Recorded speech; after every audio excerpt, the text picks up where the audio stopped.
ഇങ്ങോട്ട് വന്നേ. വരുവാമേ.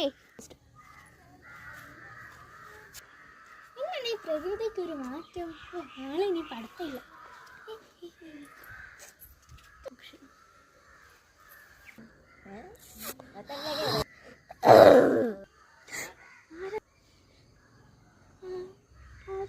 ഇത് കൊള്ളാലോ. കഴുത്തിട്ടേക്കാം.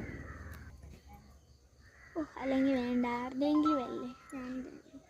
അല്ലെങ്കിൽ വേണ്ട, കളഞ്ഞു കിട്ടിയതല്ലേ, ഇട്ടേക്കാം. എല്ലാ കാച്ച എല്ലാം വാങ്ങി എൻ്റെ തലയെ വീശുന്നേ. നല്ല കാറ്റൊക്കെ വീശുന്നു. ഇനി പിന്നെ വീട്ടിൽ പോണം.